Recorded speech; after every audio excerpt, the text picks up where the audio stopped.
You ever notice how some people call you bro or bestie until you actually need something from them? That's when masks fall off.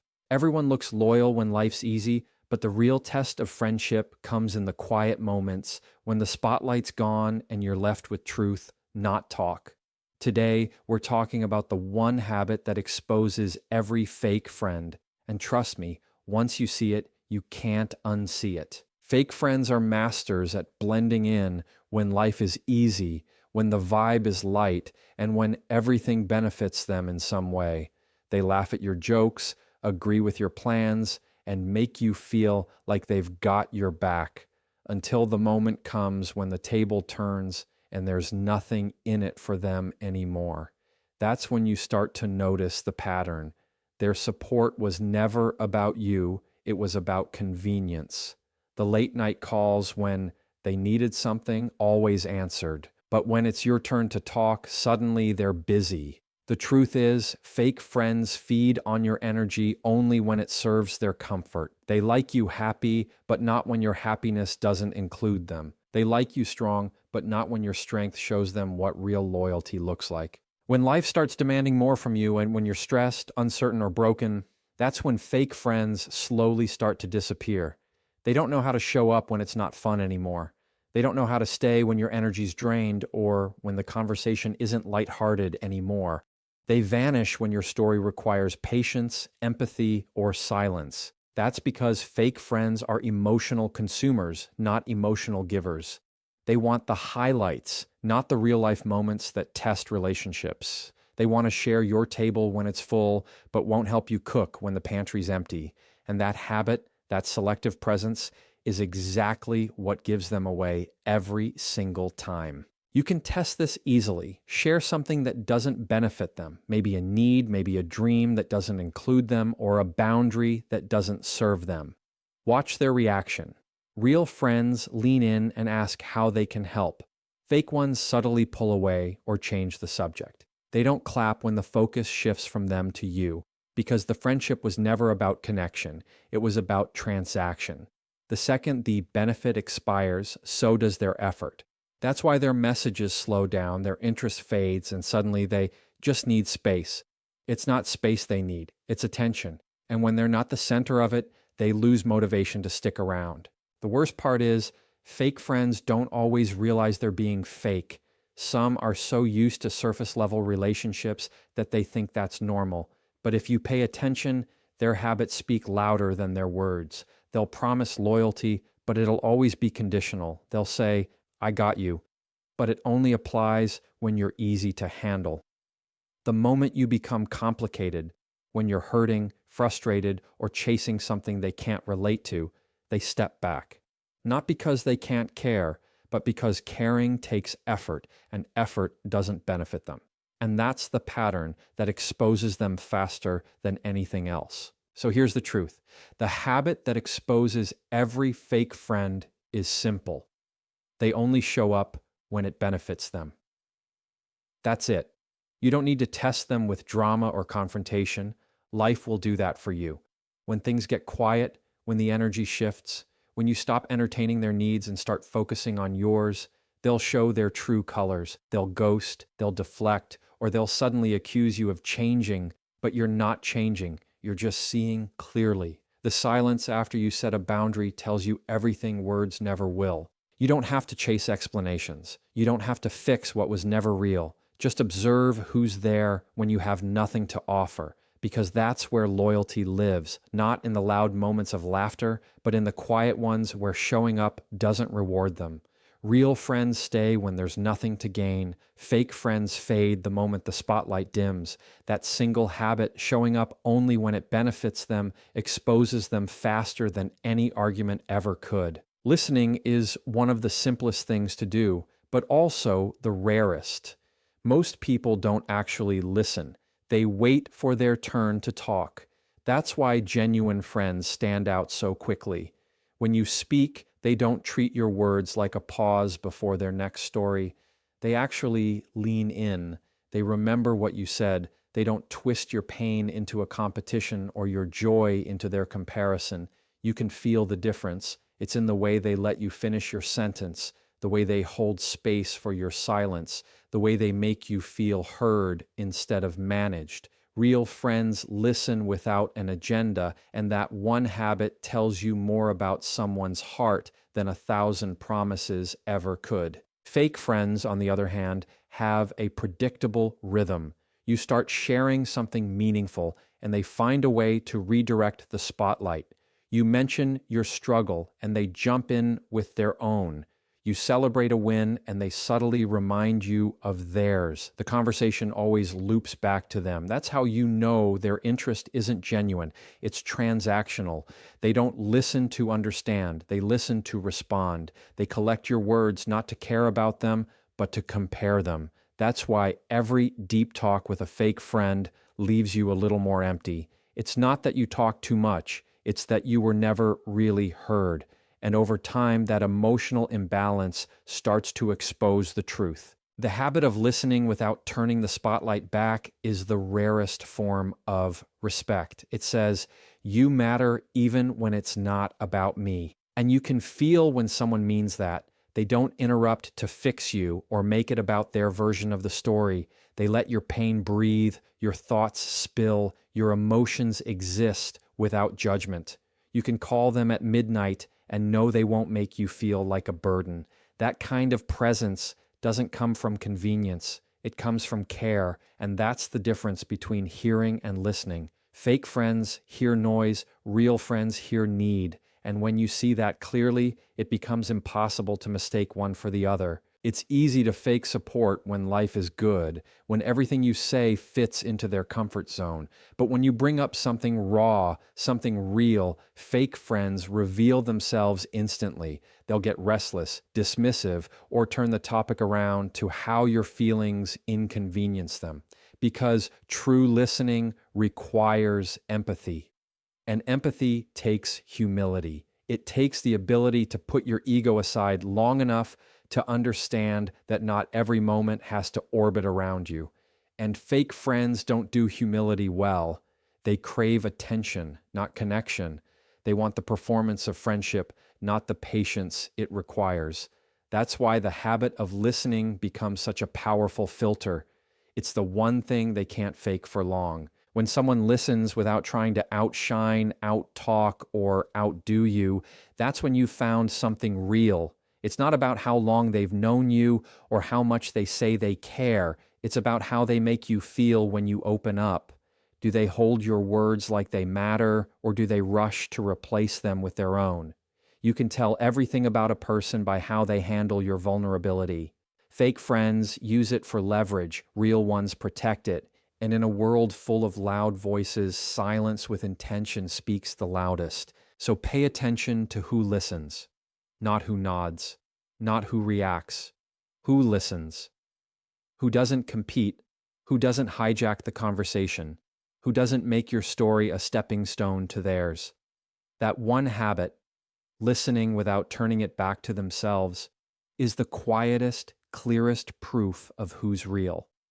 Because fake friends can talk all day about loyalty, but real ones show it by what they don't say when it's your turn to speak. Boundaries are the mirror that show you who's real and who's pretending. Fake friends love you as long as you keep saying yes. Yes to their plans, yes to their needs, yes to their version of the relationship. But the moment you say no, the moment you choose peace over pleasing, their energy shifts. Suddenly, you're distant. Suddenly, you've changed. The truth is, you haven't changed. You've just stopped allowing behavior that only served them. Fake friends don't leave because you did something wrong. They leave because your boundaries took away their control. They liked the version of you that was always available, always accommodating, always selfless, not the version that values balance. That's why when you start drawing lines, they start disappearing. Real friends don't get threatened by boundaries. They get it. They understand that love doesn't mean access without limits. They know that healthy people need space, need rest, need to say no sometimes. But fake friends interpret your boundaries as betrayal because they were never there for connection. They were there for access. You were their emotional outlet, their free therapist, their safety net. The moment you stop letting them drain your energy, they call you cold. But it's not cold to protect your peace, it's wise. Boundaries reveal intentions faster than any argument ever could because they remove the part of the relationship that benefits the other person more than you. What's left after that, or who's left, is the truth. Fake friends have a subtle way of making you feel guilty for choosing yourself. They'll say things like, "You've changed," or "You're too busy now," when what they really mean is, "You're not prioritizing me anymore." That's emotional manipulation disguised as disappointment. They expect access, not accountability. And when you stop being the version of yourself that bends to keep them comfortable, they'll quietly start pulling away, hoping guilt will bring you back. But guilt only works on people who care, and that's why it's such a dangerous trap. Fake friends count on your empathy to keep the door open. Real friends respect the door and knock before entering. Boundaries don't ruin relationships. They reveal the ones that were built on convenience. You'll notice how quickly fake friends get defensive when you say no. They start to treat your limits like rejection instead of self-respect. They want the easy version of friendship, the one where everything flows their way, where your energy is endless and your time is free. But once you start reclaiming your energy, you break the pattern. You stop being predictable. And when fake friends realize they can't control your availability anymore, they lose interest because control was the only thing keeping them close. That's why people who disappear when you set boundaries were never really your people. They were just passengers enjoying the free ride. You can tell a lot about someone by how they react to your boundaries. The right people won't need you to explain or apologize. They'll respect the line without taking it personally. The wrong ones will make it about them. They'll question your loyalty, guilt trip you for changing, or accuse you of being selfish. But selfishness isn't choosing yourself. It's expecting others to sacrifice themselves for your comfort. And that's exactly what fake friends do. They don't want balance. They want access. So when that access is gone, they leave, proving that they were only ever loyal to their benefit, not to you. If you really want to see someone's true colors, stop being so accessible. Stop over-explaining. Stop saying yes out of habit. Stop shrinking to make them comfortable. Watch who stays. Because real friends won't flinch when you draw a line. They'll respect it because they value you. Fake friends will call it distance, drama, or ego, but really, it's freedom. And that's how boundaries, something so simple, become the spotlight that exposes who was genuine and who was only pretending to be. It's easy to cheer for someone when they're beneath you, when their wins don't challenge your comfort. But the moment they start to rise, when their name gets mentioned before yours, when they start getting the opportunities you once wanted, that's when real friendship gets tested. Genuine friends don't measure their happiness against yours. They multiply it. They see your success and feel proud, not threatened. Fake friends, on the other hand, feel that subtle sting of envy they can't quite hide. Their compliments start sounding hollow, their smiles a little too tight. They may still say, "Congratulations," but you can feel the hesitation behind their tone, because your growth doesn't just inspire them, it exposes the part of them that never wanted to see you get ahead. True friends celebrate you without making it about themselves. They understand that your light doesn't dim theirs. It just brightens the space you share. When you achieve something, they don't compare timelines or make backhanded jokes like "must be nice." They clap because they know what it took. The effort, the sacrifices, the lonely nights. They've seen your journey up close, and your win feels like a shared victory. That's the mark of loyalty. Being just as happy for someone else's success as you'd be for your own. Fake friends can't do that. They live in silent competition, constantly measuring where they stand next to you. So when your moment comes, they don't disappear right away. They linger, pretending to support you while secretly wishing the spotlight would move away. You'll start to notice small changes in how fake friends act when you succeed. They might stop asking about your goals, or they'll change the subject when you share good news. Sometimes they'll even distance themselves, pretending they're busy when really they just can't handle the feeling of falling behind. It's not that your success hurt them, it's that it reminded them of their stagnation. And instead of being inspired by your growth, they start resenting it. That's the tragic truth about fake friends. They don't want you to fail, but they don't want you to surpass them either. They want you just successful enough to look good standing next to them, never more. But the ones who are real, they see your wins as fuel, not threat. They'll post your achievements, shout you out, and genuinely celebrate your progress even when their own life isn't perfect. They're not afraid to see you shine because they understand that your rise doesn't mean their fall. They're secure enough to know that your success doesn't take away from theirs. That's what makes their support so pure. It's not about ego, it's about appreciation. They celebrate you not because they expect anything in return, but because that's what love without envy looks like. And that's rare. That's gold. You can't fake that kind of joy. Envy always leaks out. In tone, in body language, in timing. You'll feel it when someone claps for you but doesn't mean it, when they say, "I'm proud of you," but their energy says otherwise. Real friends bring peace to your victories. Fake ones bring tension. That's how you know. Pay attention to the ones who are still cheering when the applause gets louder, when the spotlight gets brighter, when you're no longer the underdog. Because people love you most when they feel superior. The real test starts when they have to clap from behind. In the end, real friendship is proven in how someone reacts to your success. Anyone can comfort you when you're struggling because your pain doesn't challenge them. But can they handle your progress? Can they handle you becoming everything you once talked about at midnight? That's where loyalty gets exposed. The ones who clap the loudest when you win, who keep supporting you without jealousy, those are your people. The rest, the ones who fall silent when you rise, were only there for the version of you that made them feel bigger. Growth has a strange way of making people uncomfortable, not because you've done something wrong, but because your evolution reminds them of everything they've been avoiding in themselves. Fake friends don't hate your growth, they just can't handle what it represents. The version of you they connected with was the one that didn't challenge them, the one that fit neatly inside their comfort zone. But when you start thinking differently, speaking with more confidence, setting higher standards, they feel exposed. They see in you what they refuse to see in themselves: effort, self-awareness, change. And instead of celebrating it, they distance themselves under the disguise of "you've changed." What they really mean is, "You're not staying where I left you." When you grow, your energy changes.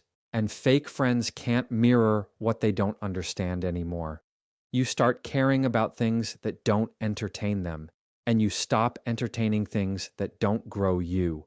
Conversations that once flowed effortlessly now feel shallow because you're not talking about people anymore. You're talking about purpose, mindset, and goals, and they can't join you there. Growth exposes fake friends because it takes away the common ground that once made them comfortable. It forces them to choose: evolve with you or fall behind. Most choose the latter because growth requires accountability, and accountability is the one thing fake friends avoid.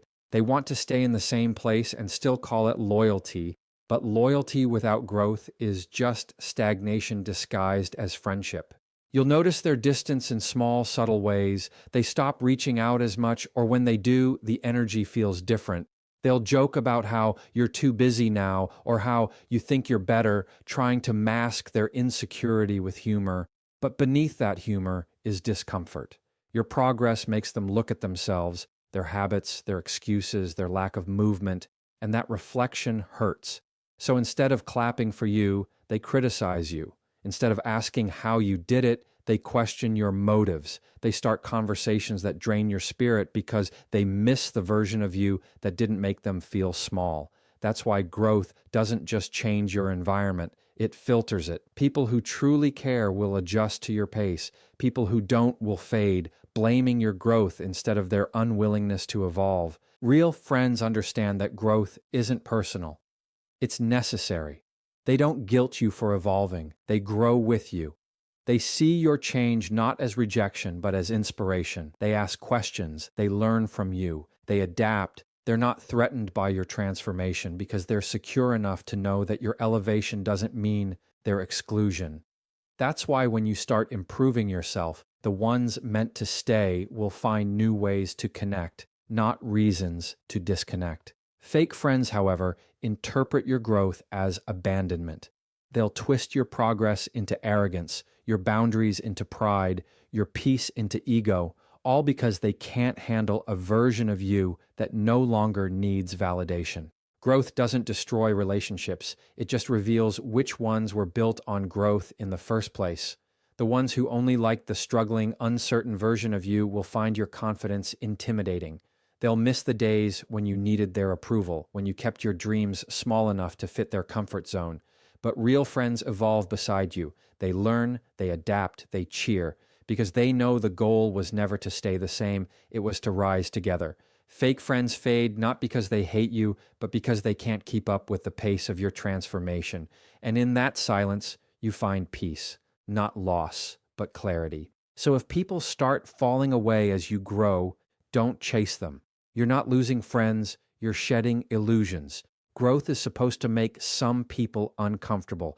That's how you know it's real. The ones who matter won't make you shrink to fit their expectations. They'll adjust, they'll celebrate, they'll keep walking beside you even when your path gets higher, because real friends don't fear your evolution. They're inspired by it. The fake ones, they'll leave the moment your growth demands theirs, and that's how you'll know who was truly meant to stay.